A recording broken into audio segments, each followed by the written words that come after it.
Good morning, guys. We are 3 weeks out officially from my regional show and about 8 weeks out from nationals. I'm going to take you guys through a Sunday in my life. Sadie. I'm going to take you guys through a Sunday in my life, kind of just gearing up for the week and what I need to do just to get ready for work, for prep, for everything. So yeah, right now I'm gonna just Sadie make some coffee and wake up a little bit, and then I need to get some work done. So I'm gonna do that and kind of just take you guys through how I prep for the week and how prep is going so far. So yeah, stay tuned, and I'm excited to get into this with you. About to go walk Sadie girl. So we are gonna go outside. I'll kind of show you guys my neighborhood a little bit. I live in Midtown Miami. I absolutely love it. I will say I'm quite lonely. I don't have like too many friends here, but I kind of like it that way. Miami to me is only digestible when I'm pretty isolated. What was I saying? Miami to me is really only digestible when I'm kind of on my own, and I don't really like the people here. I have a really hard time making female friends particularly, but again, I really like the friends in my life. They just don't live here. So I've just kind of found peace with that, and honestly, I think my prep has been easier because I've been alone.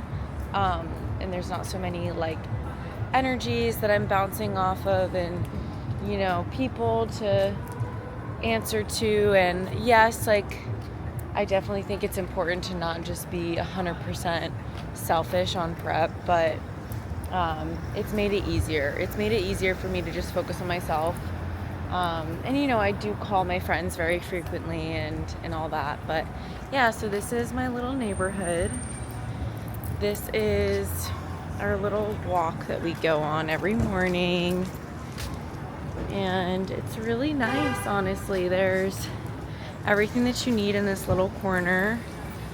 This is where she gets her little groom done. This is where I get my overpriced Celsius every morning. And yeah, Sadie, she loves going in there because because they give her treats. So yeah, I don't know, I really like it here. At least for the season of my life, it's very easy, and that's all I can really ask for. So while I'm walking Sadie, let me just update you guys on my prep. So my show is November 8th in Boca. It's the Ruby Championship. And I'm feeling still like I have some weight to lose for sure, but I'm feeling pretty good. As you can see, we're pretty freaking lean. Today I feel a little bit watery. I had a high day and a leg day yesterday, so usually I'm holding on to a little bit of retention from that, but it's kind of normal at this point. I'm pretty used to the fluctuations and whatnot. But yeah, Ruby Championship, November 8th. Really excited. I'm a little nervous, and I still have a lot of organizing to do. I have to book the Airbnb. I have to organize my tan, tickets for my coach, and a few other things, and my Amazon essentials list, show day list. I have to get all that stuff, but I'm gonna do that today.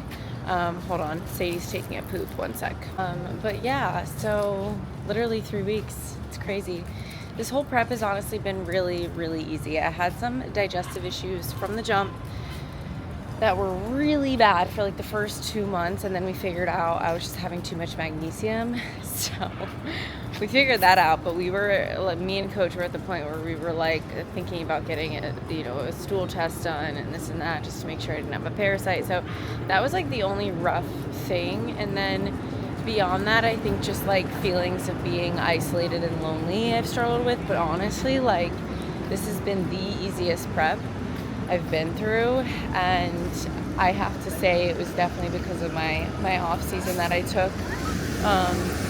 And if I didn't take that time off, I definitely would not have experienced such a smooth transition into prep. So yeah, this is your reminder to take the time, especially if you know that you have to grow. Take the time, take the off season. It's gonna benefit you in the long run, and two, you'll build a foundation that you can live in forever. And whether you decide you want to continue to compete or not, like, that's muscle that you'll keep forever. So yeah, definitely lesson learned. Take the long off season. It's worth it. It'll make your prep a lot easier. Yeah. I'm about to go to the gym to do some core and posing. But before I do that, I just prepped my vitamins for the week. So I'm going to tell you guys what I take right now for my internal health. Yes, I have to prep for literally the entire week because there's a lot that goes in here, okay? First thing is first, I get all of my supplements from Revive MD. Best supplements in the game. If you know anything about supplements, you know that they are not regulated by the FDA, so they can lie about what's actually in them, and a lot of people are unfortunately buying capsules that literally don't have what they say that they have. And if you know anything about supplements, you know that you need to intake a certain amount for it to actually absorb and be utilized into your body for the mechanism that you're trying to achieve with taking the supplement. So if you're not taking the recommended amount that's actually absorbable by your body and that your body can actually use and then will actually have a impact, you're just kind of wasting your money. So third-party tested, Revive supplements, they have everything they say that they have in the amounts that they claim that they have them. So let me take you guys through what I take. So first thing is first, women's multi. I would recommend anyone to be on a gender-specific multivitamin. There are just things as women that we need more support with, and same with men. And this has vitamin C, vitamin E, which especially if you're on something like birth control, those vitamins are suppressed by most hormonal birth control, so you're going to want to supplement with that. Myo-inositol, maca, chaseberry, DIM. These are all great things for, inflammation, just overall hormone regulation, things like that. So highly recommend a women's multi. I take that at the recommended dose. What else do I take? Omega-3s. I take 4 tabs of these every day, 2 in the morning, 2 in the evening. Highly, highly recommend for just overall brain health, heart health. Everyone should be taking an omega-3. What else do we have here? I take chaseberry. I don't recommend this to everyone. I just have low progesterone, so chaseberry supports progesterone, and especially as I'm dieting, this is important to keep those levels in check. But I wouldn't recommend this to everyone. I would recommend it to people on birth control. What else do we have here? B complex. Almost everybody is deficient in vitamin B. Make sure that you are supplementing with a B complex. I also take the D3K2, but I just ran out, so I don't have that on me right now. And then at night, I take the Calm or cortisol support. Either one is great. Just, take it like an hour before bed. And then I also take this for sleep as well as digestive regularity. I take 3 tabs right now. I would recommend 2. That's typically enough to help you, sleep and be able to go to the bathroom every day. But I'm on 3 because obviously I'm eating less food, so I need that extra support. But this stuff is magical. Everybody should be on a magnesium glycinate. There's also other benefits as well as like stress reduction, just overall, bodily function, cell production, things like that. Highly recommend. And then I currently do take NAC as well, for acne, and yeah, that. And then I take yohimbine 10 milligrams for fat burning, pre-cardio in the morning fasted. Obviously, I would not recommend that to somebody who's not on prep, to be honest. Even if you're doing like a regular fat loss phase, I don't think I would recommend yohimbine. just because it does increase your heart rate, and people sometimes don't have great reactions to it. So this is something I'm personally taking for my prep. Again, you have to be fasted, you have to be in a deficit, otherwise it's not going to do anything for you. But I do swear by this for prep clients and athletes as well. So yeah, that is my whole vitamin kind of scheme.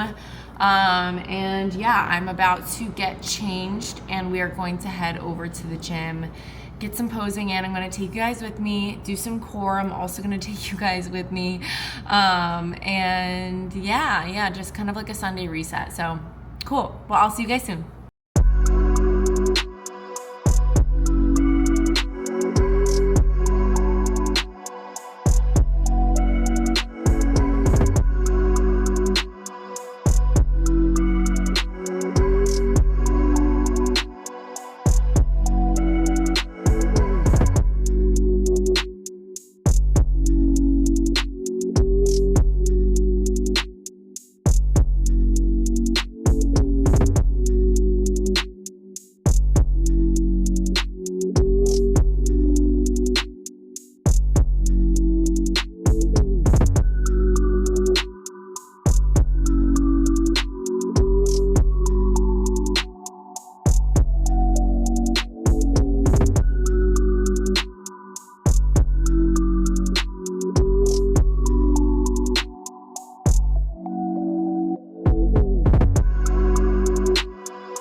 Making my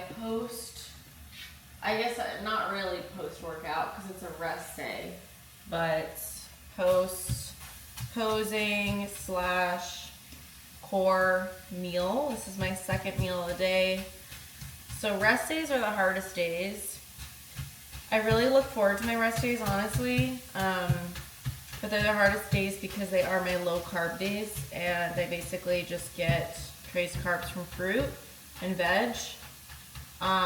So at this point in the day, I'm kind of a little bit brain dead. Definitely starting to feel that kind of just, me losing words says enough. Like, I don't really know what to say. But we are making ground turkey, and avocado, raspberries, kimchi, and that is going to be my next meal. So yeah, honestly too, I think something else that really made this prep a lot more enjoyable and smooth was the fact that I was on meal plan this time around versus macros the first time I did prep. And listen, like, for a lot of my clients, I do macros because it gives you that variety and the flexibility. But like, at the end of the day, if you're signing on for bodybuilding, you're signing on for bodybuilding. Like, there's no room for flexibility and this and that, because the truth is that micronutrients are just as important.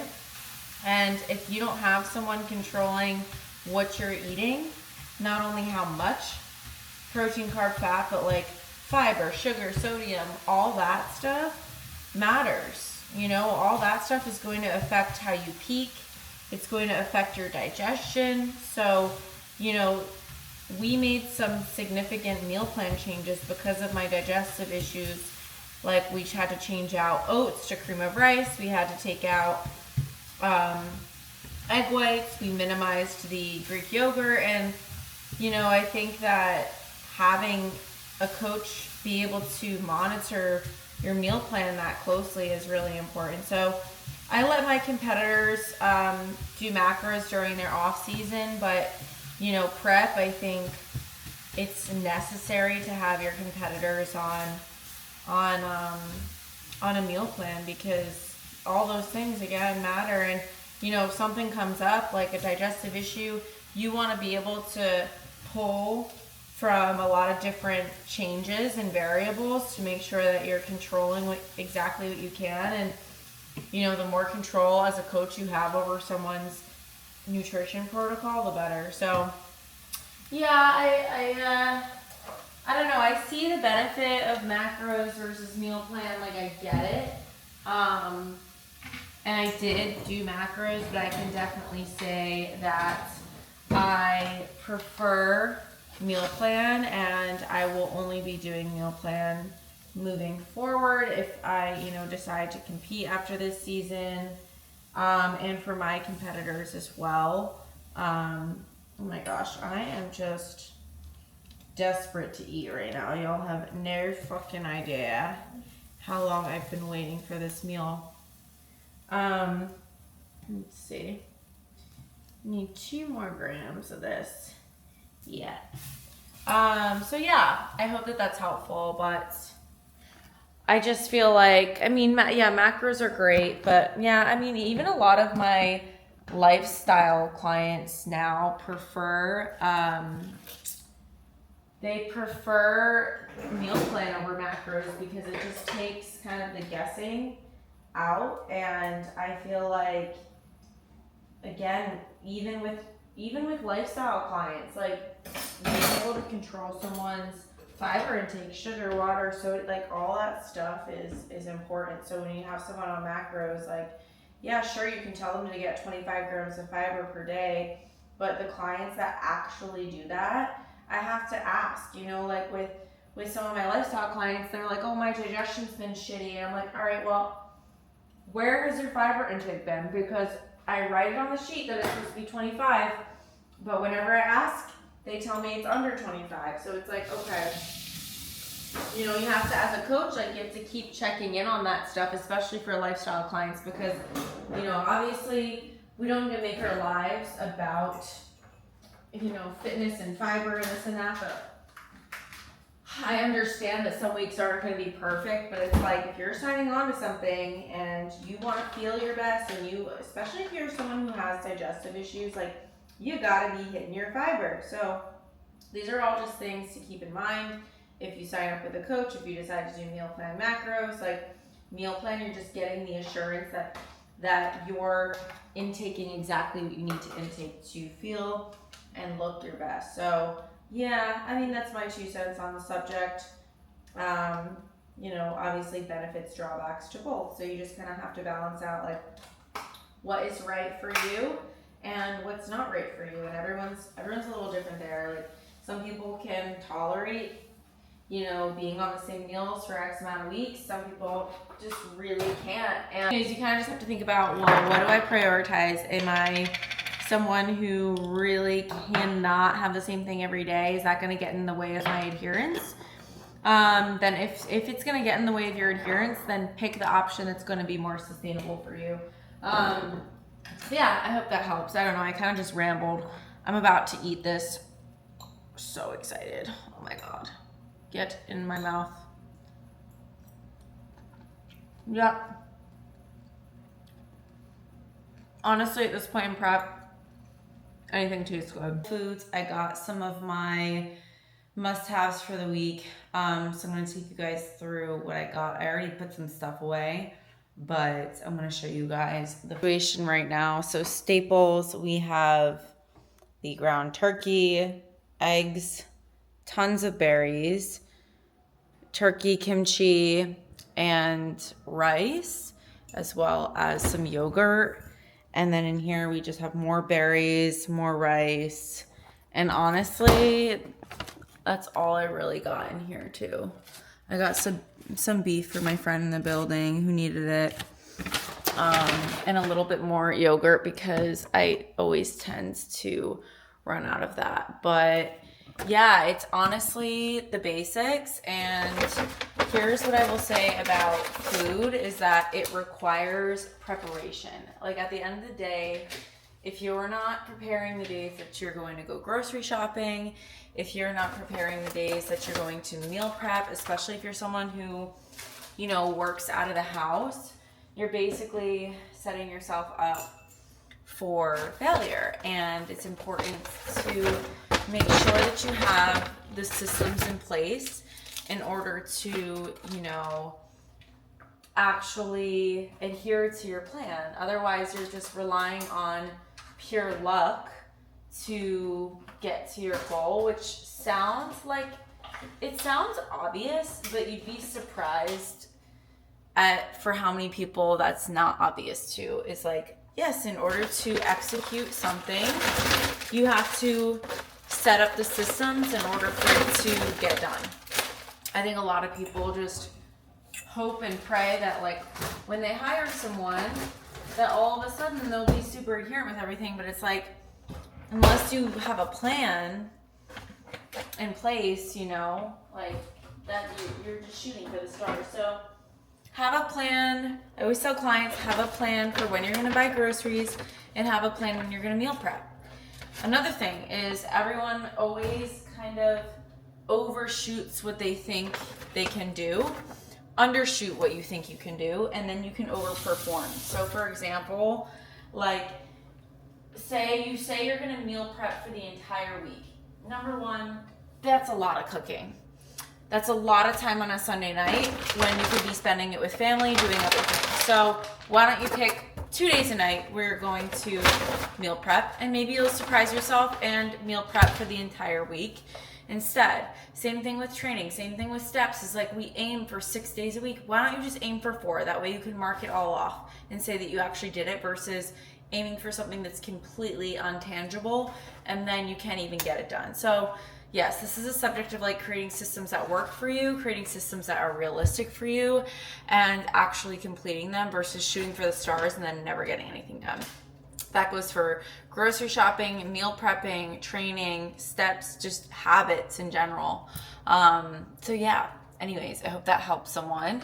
And I'm going to, for the rest of the night, do los dishes, clean up a little, and honestly, probably edit this video. Yeah, 3 weeks out, honestly, like, this show means a lot to me. If you guys have been following me for a minute, you know that this past year, I struggled with the most mental health stress in my life, and picked up and completely started over with a mattress on a floor in a new city. And my message to anyone going through something, whether it's a breakup, a divorce, just struggling with mental health in general, going through a huge transition in your life, is keep showing up.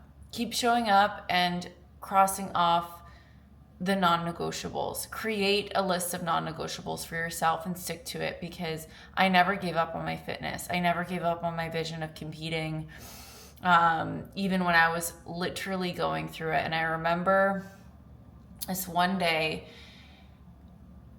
and I was going to tour apartments in Miami, and that same day my car broke down and I had to go to Hertz and get a rental car, and they only had EVs. And I just remember being like, fuck, all right, well, let's just take the EV. Like, I had 4 apartment tourings here in Miami, and I was living in Port St. Lucie at the time, so it was like a 2-hour drive.